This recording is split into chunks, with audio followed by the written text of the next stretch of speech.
Bismillah, Assalamualaikum. Halo semuanya, selamat datang kembali di YouTube channel Fakta Sejarah dalam kisah terbaru Kutukan Madupuro. Sebelum saya membacakannya, saya berdoa semoga teman-teman dimanapun berada selalu dalam keadaan sehat walafiat. Amin. Mari kita masuk ke ceritanya.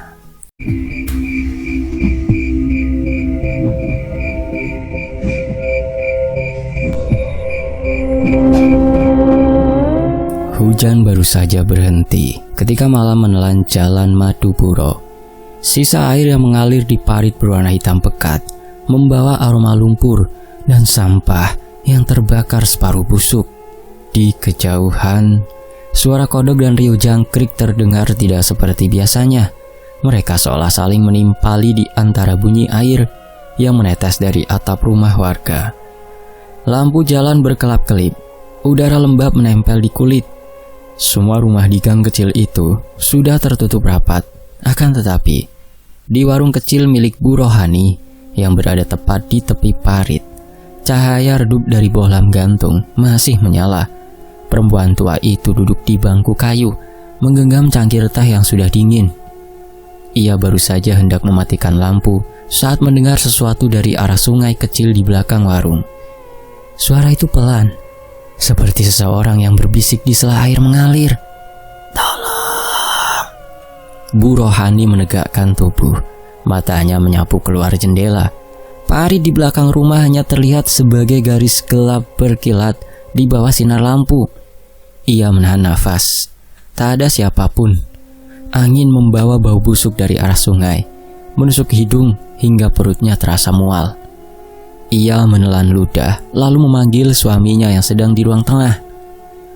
"Bang, kau dengar suara apa tadi?" Suaranya gemetar. "Suara apa pula?" jawab suaminya dari dalam. "Jangan halu kau nih, mungkin air parit saja yang bunyi." "Bukan, tadi kayak orang manggil," ucapnya pelan. "Jelas sekali." Laki-laki tua itu keluar dengan wajah setengah kesal. Ia menyalakan senter, berjalan ke belakang rumah dan menyorotkan cahaya ke arah parit. Airnya mengalir lambat, gelap, dan di permukaannya tampak gelembung kecil yang muncul lalu pecah. Tak ada tanda kehidupan lain. "Tidak apa-apa, sudah, masuk," katanya sambil menutup pintu. "Jangan pikir yang aneh-aneh."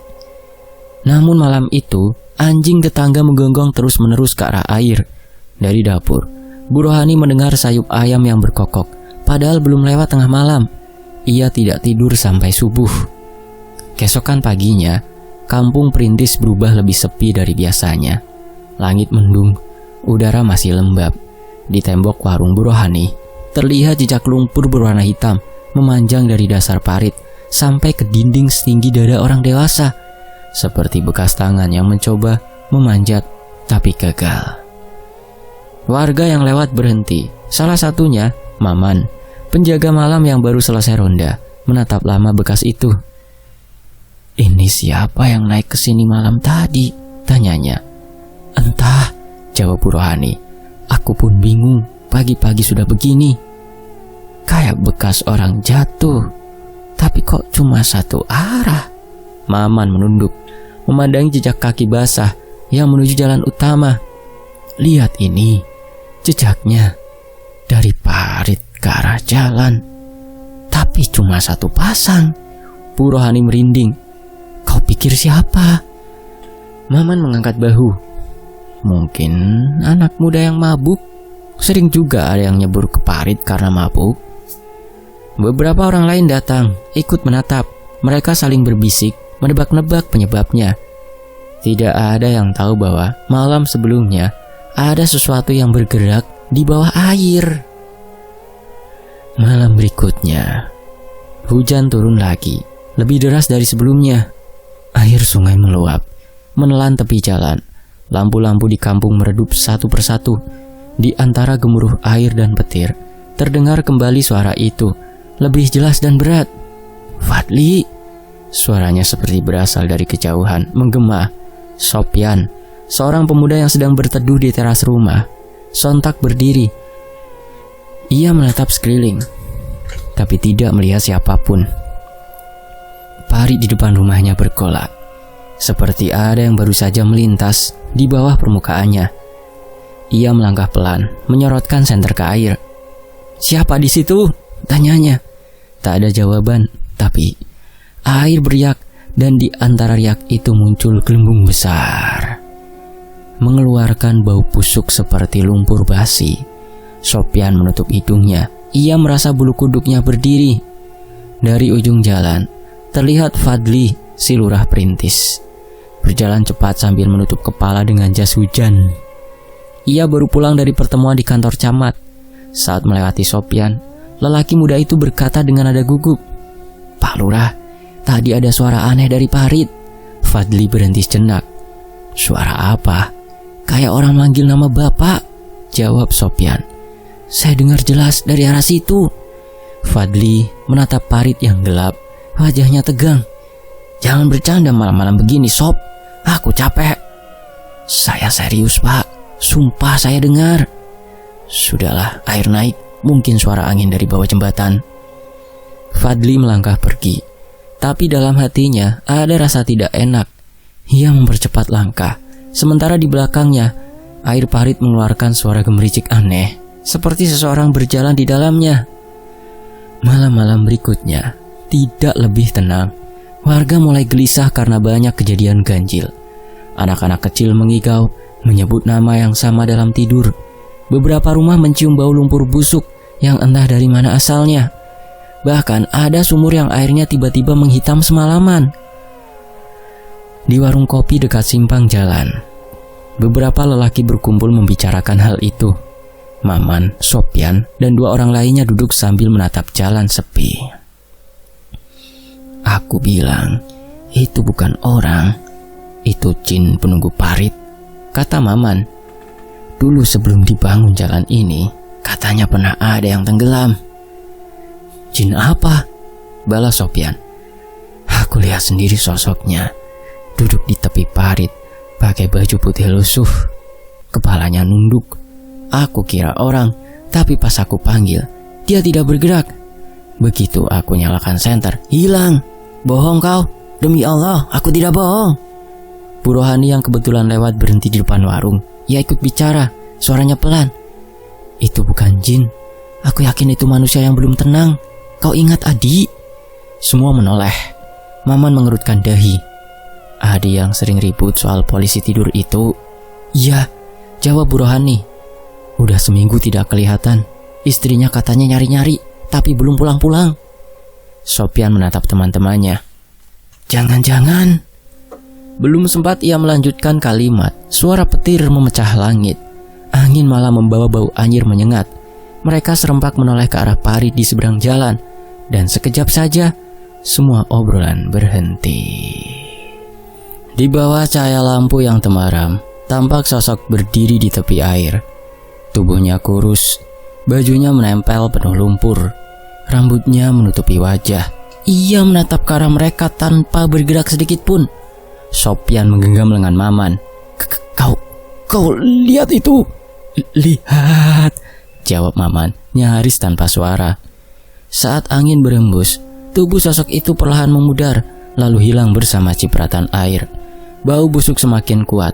Para lelaki itu serentak masuk ke warung, menutup pintu rapat-rapat. Fadli duduk di ruang tamunya malam itu sendirian.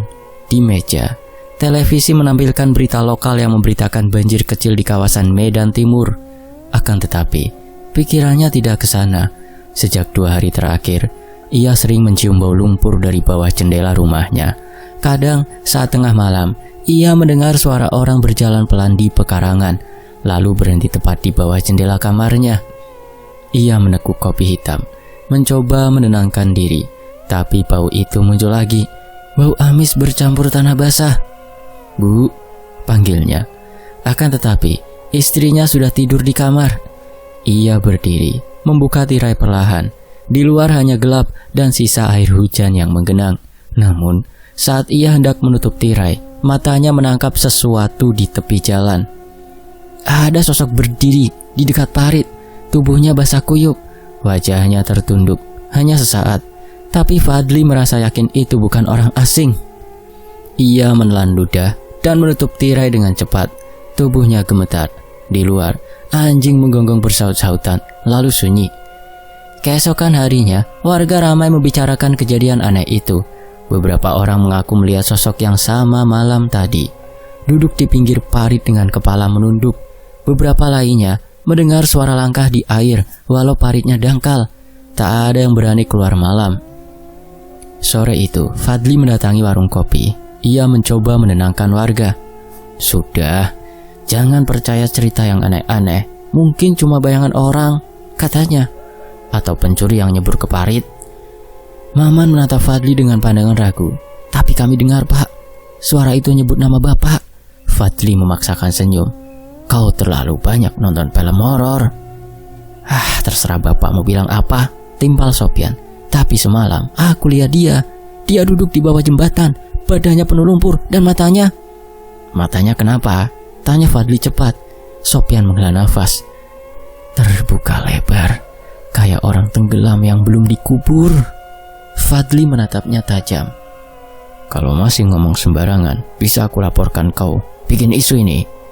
Suasana warung hening, tak ada yang berani menimpali. Fadli meletakkan uang di meja, lalu pergi dengan langkah cepat. Namun, dari balik punggungnya, Maman berbisik ke Sopyan. Kalau Adi belum pulang, berarti dia yang belum tenang. Menjelang malam, hujan turun lagi. Tidak deras, tapi cukup membuat air parit naik sampai ke tepi jalan. Fadli tak bisa tidur. Suara air menetes di luar, seperti langkah kecil yang menghitung waktu. Ia berbaring sambil menutup mata, tapi dari luar terdengar ketukan 3 kali di dinding rumahnya. Tek tek tek. Ia membuka mata. Tidak ada apa-apa. Lalu ketukan itu terdengar lagi. Kali ini dari arah dapur. Fadli berdiri mengambil senter, berjalan pelan. Lantai rumahnya lembab, dan di dekat pintu belakang ia melihat jejak kaki basah. Jejak itu berhenti di depan pintu menuju halaman belakang. Ia membuka pintu dengan tangan gemetar. Di luar hanya hujan gerimis dan suara air parit yang mengalir. Akan tetapi, di tengah gelap, tepat di seberang jalan, ia melihat sosok itu lagi. Tubuhnya basah, pakaiannya koyak, lumpur menetes dari dagunya. Ia menatap lurus ke arah rumah Fadli. Kali ini jelas sekali wajahnya. Adi, suara Fadli hampir tak terdengar. Itu kau? Sosok itu tidak menjawab. Ia hanya berdiri diam, kepala sedikit miring, lalu perlahan menurunkan tangannya ke dalam air. Riak kecil muncul, berputar membentuk lingkaran. Fadli mundur selangkah, tubuhnya lemas. Ia menutup pintu dengan keras dan berlari ke kamar, menyalakan semua lampu. Ia baru sadar kakinya kotor oleh lumpur hitam. Keesokan paginya, kampung Perintis kembali heboh. Seorang anak sekolah mengatakan melihat orang hitam berjalan di bawah hujan dini hari. Sosok itu menatap ke arah rumah Pak Lurah sebelum menghilang ke parit yang sama. Anak itu menangis dan tak mau berangkat sekolah. Bu Rohani yang mendengar cerita itu hanya menggeleng pelan. Ia menatap ke arah sungai yang tenang dan berbisik lirih. Suaranya hampir tak terdengar. Itu bukan penunggu, itu yang tenggelam belum pulang. Hujan turun lagi malam itu, lebih deras dari sebelumnya. Air yang mengalir di parit belakang rumah-rumah warga Jalan Madupuro terlihat seperti arus hitam yang menggeliat, berputar perlahan, mengeluarkan suara gemericik aneh yang tak berirama. Langit menutup diri, tanpa bintang. Bau lumpur memenuhi udara seperti sesuatu yang membusuk, menyusup lewat jendela, menempel di dinding, dan menetap di pakaian. Fadli berdiri di kamar mandi rumah dinasnya, menatap air yang menetes dari keran. Suaranya pelan tapi menusuk, seperti aliran darah dari luka terbuka. Ia baru saja pulang dari rapat kelurahan, masih memakai singlet dan sarung. Keringatnya bercampur udara lembab malam, membuat kulitnya terasa lengket. Air dari keran tiba-tiba berubah keruh, warnanya seperti darah yang basi. Fadli mengerutkan kening. Ia memutar keran lebih besar, dan air itu semakin hitam. Bau anyir menyeruak, mirip darah bercampur lumpur. Ia menatapnya lama, tidak percaya. Apa ini? Suaranya parau. Ia menunduk, menyentuh air itu. Jari-jarinya dingin, terlalu dingin seperti es. Ia buru-buru mundur lalu meraih gayung, membuang air dari bak mandi. Akan tetapi saat air menyentuh lantai, muncul suara seperti desaan lirih. "Tolong!" Fadli sontak berhenti. Ia menatap sekeliling. Kamar mandi kecil itu sunyi, hanya suara air menetes dari keran yang bocor. "Siapa?" Suaranya meninggi. Tidak ada jawaban. Namun saat ia memandang ke cermin di depannya, cermin kecil di atas wastafel, ia terpaku. Dari pantulan kaca buram itu, tampak sosok hitam berdiri di belakangnya. Tubuhnya basah kuyup, wajahnya menunduk, rambutnya meneteskan air yang kental dan gelap. Fadli terlonjak, membalikkan badan. Tidak ada siapa-siapa. Ia menatap cermin lagi. Sosok itu sudah hilang. Akan tetapi, di lantai ada bekas tapak kaki basah mengarah ke pintu kamar mandi. Fadli gemetar. Ia menatap bekas kaki itu, lalu menelan ludah. Dadanya sesak. Ia keluar terburu-buru, mengunci pintu kamar mandi rapat-rapat. Di luar, hujan masih mengguyur. Di rumah seberang, dua warga, Parman dan Siti, sedang menutup jendela. "Kau dengar itu?" tanya Siti sambil menarik tirai. Parman memicingkan mata. "Yang mana?" "Itu dari arah parit. Suara seperti orang minta tolong." Parman mendengarkan samar-samar. Di antara hujan, memang terdengar suara yang nyaris seperti bisikan. "Tolong." Ia memutar badan, menatap istrinya. "Sudah malam, jangan dengarkan. Itu cuma suara air." Siti masih menatap keluar. "Tapi suaranya seperti orang." "Sudahlah, tutup jendelanya." Namun, sebelum Siti sempat menutup, kilat menyambar langit. Sekejap terang, dan mereka berdua melihat sesuatu di tepi parit. Sesosok tubuh duduk membelakangi rumah mereka, basah kuyup, menunduk ke arah air. Ketika petir berikutnya menyambar, sosok itu sudah hilang. Keesokan harinya, suasana kampung sepi. Tak ada anak kecil bermain di jalan. Warga lebih memilih menutup pintu lebih awal. Beberapa ibu di warung membicarakan hal yang sama, suara dari parit dan bayangan orang di bawah pohon asam. "Katanya ada yang lihat bayangan Adi," ujar Siti pelan. "Jangan asal sebut nama orang yang sudah mati," potong Parlan, salah satu warga tua. Siapa bilang dia mati?" tanya Siti. Parlan menatapnya lama. "Aku cuma bilang, kalau memang dia belum mati, di mana dia sekarang? Sudah seminggu tak ada yang lihat batang hidungnya. Istrinya nyari-nyari." Siti diam, lalu menunduk, meremas ujung kain sarungnya. Sore itu, Fadli mendatangi Ustadz Karim, orang yang bisa memimpin doa di musola kampung. "Ustadz," katanya dengan wajah pucat, "saya rasa rumah saya diganggu jin." Ustadz Karim menatapnya serius. "Gangguan seperti apa, Pak Lurah?" "Air di rumah saya berubah hitam, bau seperti darah, dan semalam saya lihat bayangan orang di cermin." Ustadz Karim menarik nafas panjang. "Kau sudah baca doa sebelum tidur?" "Sudah, tapi entah kenapa saya tidak bisa tenang." "Baik, nanti malam saya datang. Kita lihat apa yang sebenarnya terjadi." Malam tiba, dan Ustadz Karim menepati janjinya. Ia datang bersama dua jamaah muda. Mereka membawa air dan beberapa ayat ruqyah. Rumah Fadli sunyi. Hanya suara hujan rintik di luar dan aliran parit yang terus bergemuruh. "Mulai saja, Ustadz," kata Fadli.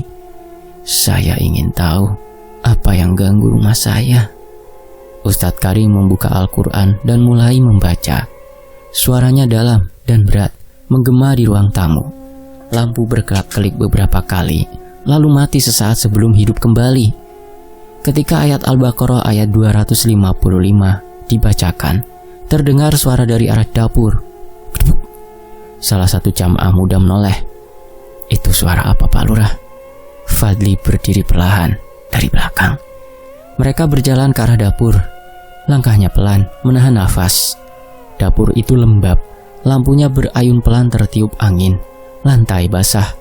Ada air menetes dari wastafel, tapi tak tahu dari mana asalnya.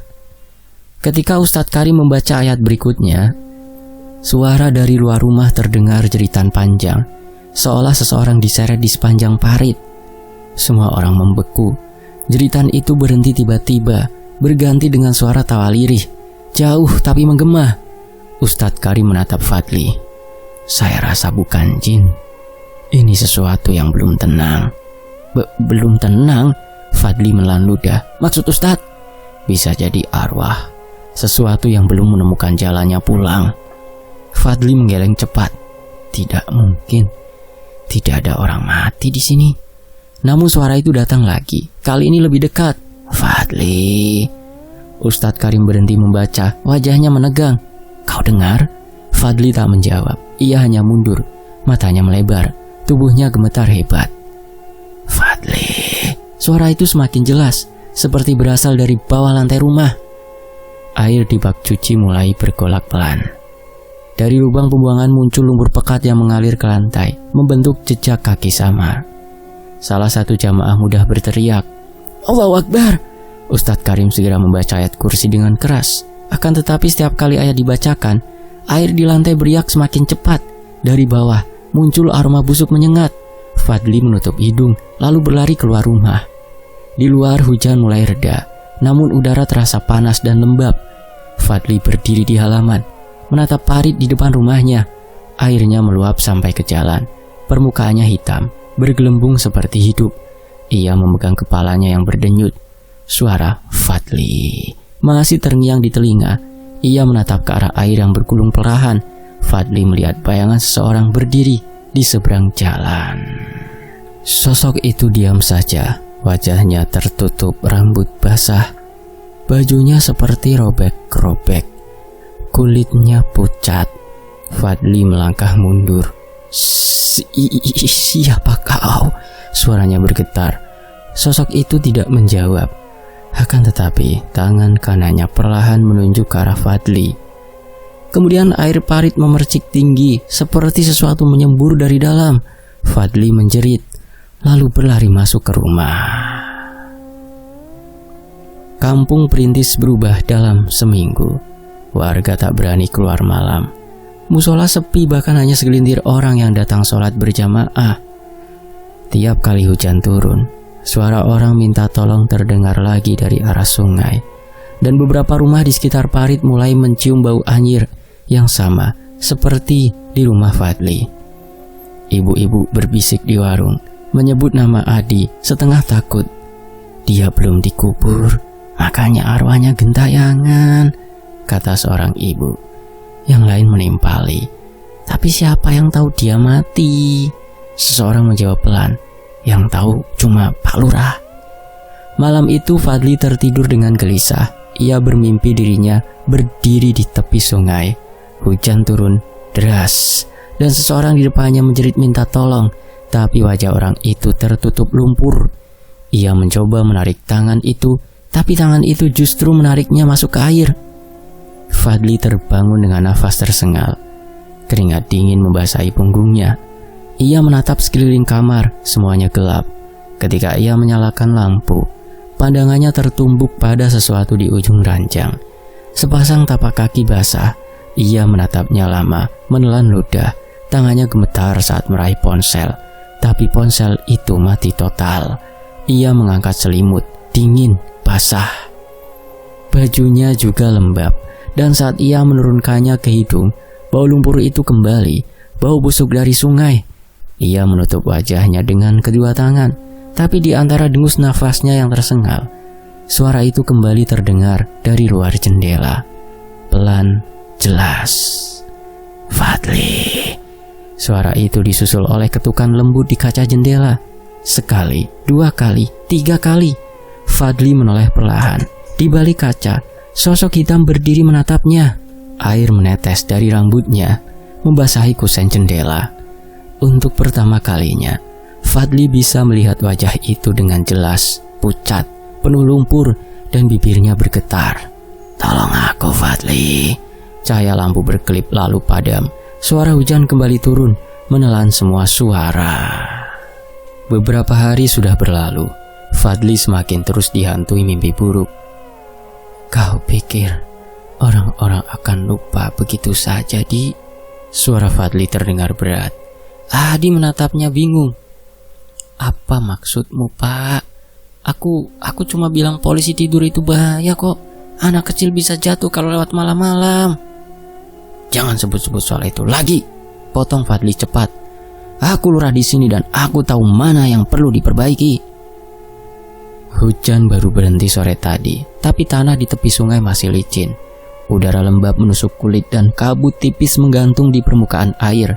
Arusnya deras, membawa dedaunan dan sampah plastik. Adi menatap air yang berputar pelan, lalu menoleh lagi ke Fadli. Aku tidak maksud menjatuhkan, Pak. Cuma waktu itu orang-orang lihat sendiri. Kau jatuh, bukan aku yang sengaja. Cukup! Suara Fadli meninggi. Ia melangkah mendekat, wajahnya merah oleh emosi yang ia tahan sejak kejadian itu. Ia masih ingat malam ketika warga menertawakannya. Lurah jatuh ke parit saat memeriksa jalan, disaksikan banyak orang, dan itu semua gara-gara cekcok dengan Adi dan membuat lurah sampai jatuh ke parit. Sejak hari itu, harga dirinya seperti diinjak-injak. Semua gara-gara mulutmu, kata Fadli lirih. Kalau saja kau nggak ngomong di depan warga, mereka nggak bakal menertawakan aku. Adi mundur satu langkah, mencoba menenangkan. Aku tidak bermaksud, Pak. Demi Allah, aku cuma bantu. Fadli menepis tangannya kasar. Kau pikir aku bodoh? Mereka semua sekarang lihat aku kayak badut. Lurah jatuh di parit karena cekcok sama Adi dan terdorong ke parit. Hebat kan? Angin bertiup dari arah sungai. Suara air beradu dengan batang bambu di tepi jalan. Lampu-lampu rumah jauh di belakang mereka. Hanya tinggal cahaya samar di antara kabut. Pak, sudahlah. Kalau kau marah, aku minta maaf, ucap Adi pelan. Tapi jangan salahkan aku untuk hal sepele begitu. Hidup bukan cuma soal gengsi, Bang. Fadli tertawa lirih. Kau bilang sepele? Tatapannya tajam. Kau tahu berapa lama aku bangun nama di kampung ini? Semua pekerjaanku diremehkan gara-gara satu kejadian. Sekarang tiap kali aku lewat, orang pada bisik-bisik. Adi menunduk. Yang mereka bicarakan cuma lelucon kecil, Pak Lurah. Hah? Lelucon kecil? Fadli mendekat, menarik kerah baju Adi. Kau tahu apa artinya harga diri buat seorang lurah? Aku bukan orang sembarangan, Di. Lepas, Pak. Aku gak mau ribut, Pak Lurah. Tangan Fadli bergetar. Ia melepaskan kerah itu, tapi sorot matanya tak reda. Kau selalu bicara seolah paling benar, selalu menasihati orang. Padahal siapa kau, hah? Aku cuma warga biasa. Tapi bukan berarti aku harus diam kalau ada yang salah, kata Adi. Kata-kata itu seperti menyulut bara. Fadli maju lagi, menendang batu kecil ke arah air. Suaranya memantul di antara pepohonan. Jadi menurutmu aku salah? Aku gak bilang begitu, Pak. Tapi maksudmu itu? Adi menghela nafas berat. Kalau begini terus, kita tidak akan selesai. Aku pulang dulu lah. Ia berbalik. Tapi langkahnya tertahan ketika Fadli berkata pelan. Kau tidak akan kemana-mana. Adi menoleh. Apa maksudmu? Fadli melangkah ke depan, menepuk bahu Adi dengan keras. Aku cuma mau bicara baik-baik, tapi kau malah buat aku seperti orang gila di depan warga. Pak, tolong jangan begini, kata Adi lirih. Sudah malam, kita bicarakan besok saja di balai, Pak. Besok semua orang akan tahu aku membiarkanmu memalukan aku. Adi menatapnya lekat-lekat. Baiklah, aku tidak takut, Pak. Tapi aku juga gak mau musuhan. Fadli diam, tapi sekejap mata wajahnya berubah. Bukan lagi marah, tapi semacam kehilangan kendali. Sudah terlambat, katanya pelan. Satu dorongan keras membuat Adi kehilangan keseimbangan.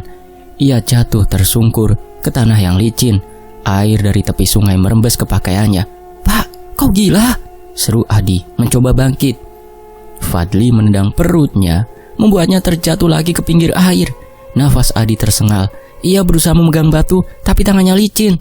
Jangan main-main, Pak. Tolong, katanya terengah. Kau mau aku mati? Akan tetapi Fadli tak menjawab. Tatapannya kosong, seolah dirinya tak lagi sadar dengan apa yang ia lakukan. Ia menarik kerah baju Adi dan menyeretnya mendekati sungai. Adi menjerit, Pak, berhenti.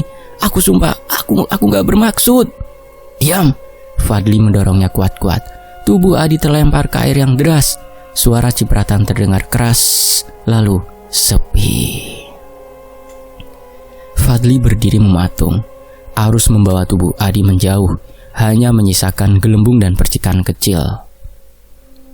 Beberapa detik ia masih menunggu sesuatu muncul dari permukaan, tapi yang terdengar hanya suara sungai.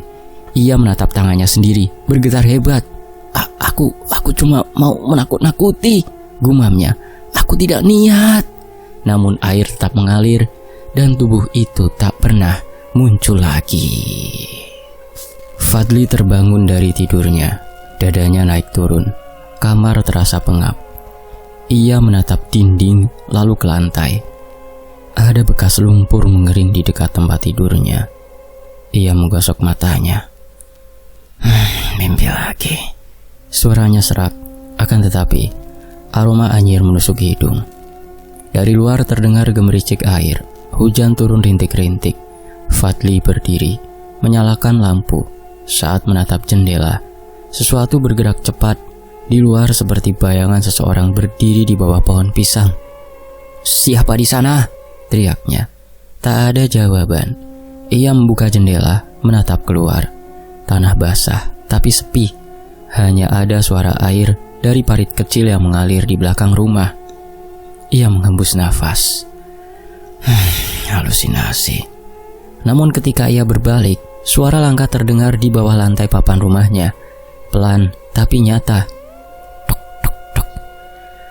Langkah itu berhenti tepat di bawah kamarnya. "Siapa itu?" Tak ada jawaban.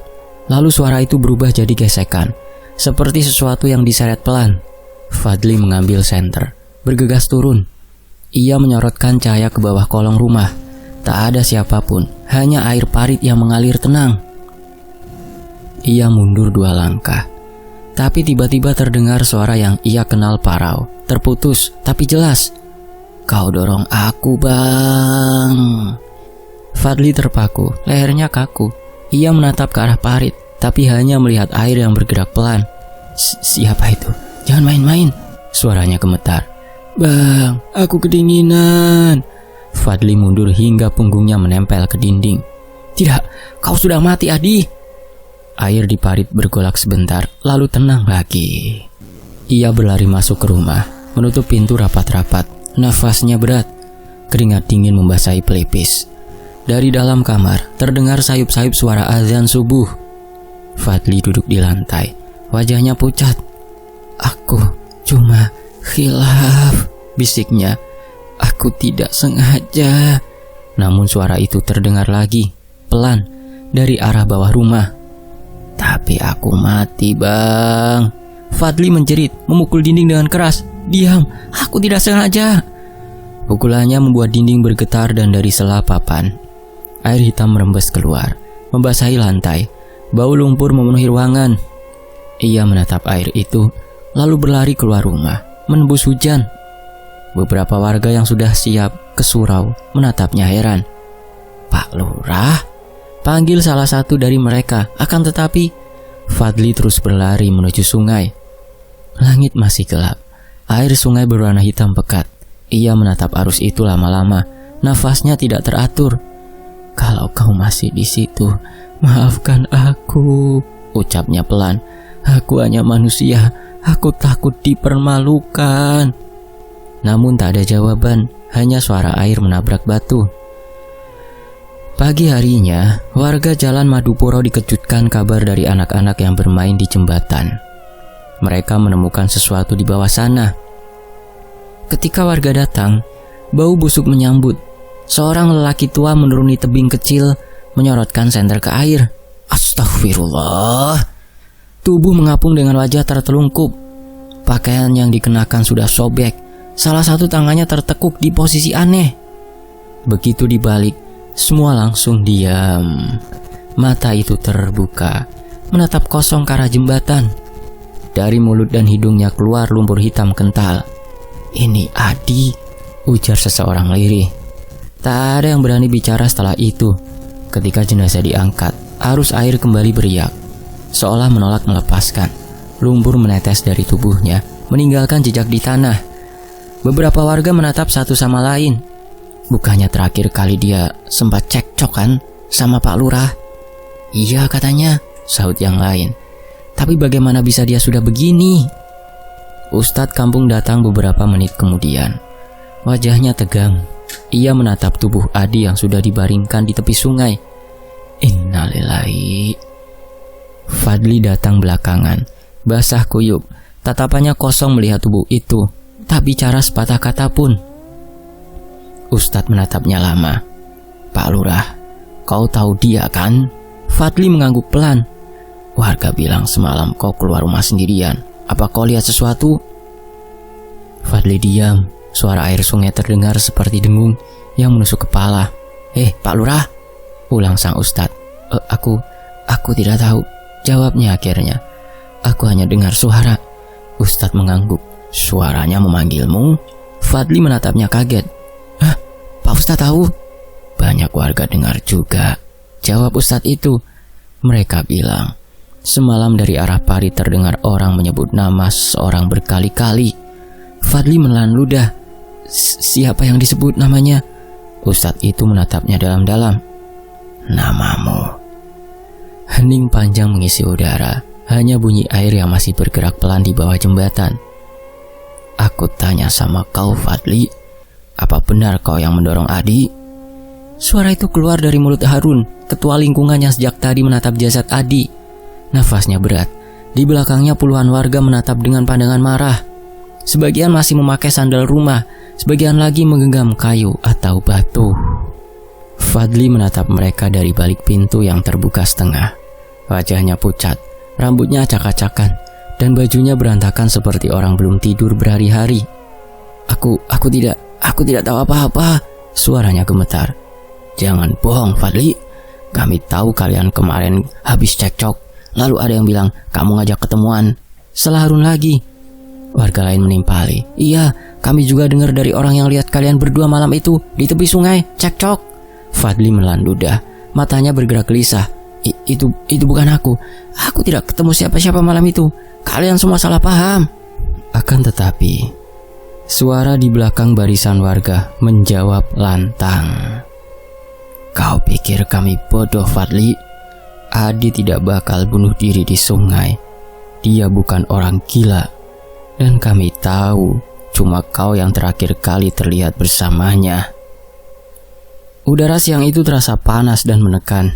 Langit mendung. Tapi, udara seperti menahan hujan yang belum mau turun.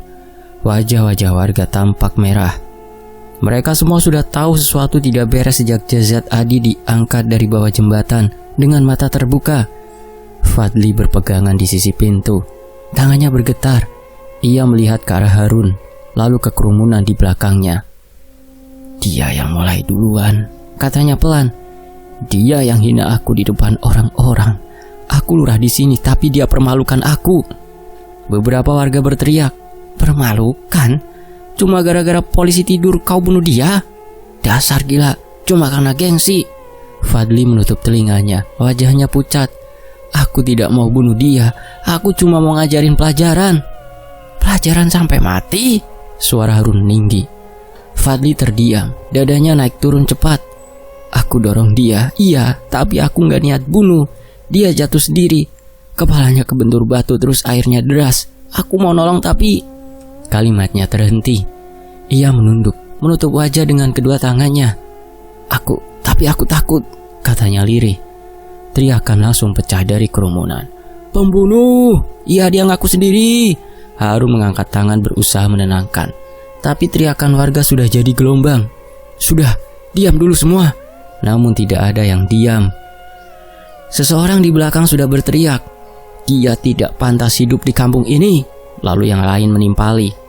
Rumahnya aja bikin sial. Sejak dia datang banyak kejadian aneh. Fadli melangkah mundur ke dalam rumah. Wajahnya pucat pasi. Jangan dekati aku, katanya pelan. Matanya menatap kosong. Jangan dekati aku, dia masih di sini. Harun menatap bingung. Siapa yang kau maksud? Fadli tak menjawab. Ia berlari masuk ke dalam rumahnya. Dia bersembunyi di bawah kolong tempat tidur, berharap tak ada yang menemukan. Seseorang di belakang berteriak lagi. Sudah cukup, bakar saja rumahnya, biar arwahnya Adi tenang. Warga menuju ke rumah Fadli dengan amarah yang membuncah.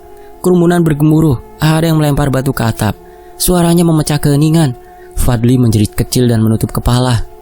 Harun berusaha menahan, tapi amarah sudah lepas kendali. Warga mulai menendang pagar, lalu merusak jendela. Ada yang menyiram bensin dari jerigen, dan ketika api pertama menyala, hawa panas langsung menjalar ke udara. Fadli berlari ke dalam rumah menutup pintu rapat-rapat. Dari balik celah, ia melihat kobaran api di luar. Suara kayu terbakar bercampur dengan teriakan orang-orang yang sudah kehilangan nalar. "Jangan, aku minta ampun!" Suaranya pecah. Di luar, Harun berusaha menenangkan massa, tapi api sudah menjalar cepat. Dinding rumah lurah itu menyala seperti lampu raksasa di tengah gang sempit. Bau bahan bakar menyengat udara. Dari balik asap, beberapa warga mengaku melihat siluet dua orang berdiri di jendela lantai 2. Yang satu menjerit, yang satu diam dengan tubuh basah. Akan tetapi, tak ada yang berani mendekat. Api terus membesar. Jeritan Fadli terdengar panjang, lalu berhenti tiba-tiba. Rumah itu ambruk sekitar 10 menit kemudian, meninggalkan abu dan arang. Harun berdiri di pinggir jalan, menatap puing yang masih berasap. Wajahnya datar, tapi matanya sayu. "Kau puas, Di?" gumamnya pelan. Keesokan harinya udara kampung terasa berat. Sisa asap masih melayang dari puing rumah Fadli. Beberapa warga membersihkan jalan dari reruntuhan. Sebagian lain membantu menyiapkan pemakaman Adi. Sementara istri dan anak Fadli yang waktu itu keluar kota datang. Dia terkejut melihat rumahnya sudah hancur dan menjadi abu. Dia menangis terseduh, merasa tak adil jika harus dibakar seperti ini. Istri dan anak Fadli memutuskan untuk pergi meninggalkan desa itu. Dia berjanji akan menuntut balas atas kehancuran rumah dan juga kehilangan suaminya. Dan sejak hari itu, setiap hujan deras datang, air parit Madupuro selalu berubah gelap dan bau anyir seperti darah kembali tercium di seluruh kampung. Tak ada yang berani melewati jembatan itu lagi. Mereka percaya arwah Adi dan Fadli tidak pernah benar-benar pergi. Akan tetapi, setiap malam mereka selalu mendoakan Fadli dan Adi. Beberapa warga menyesal sudah semena-mena main hakim sendiri. Ada juga yang terus merasa bersalah, ya sebab karena main hakim sendiri. Selesai. Demikianlah sebuah kisah, semoga bisa mengambil hikmah. Fakta sejarah pamit undur diri. Wassalamualaikum warahmatullahi wabarakatuh. Terima kasih semuanya. Alhamdulillah.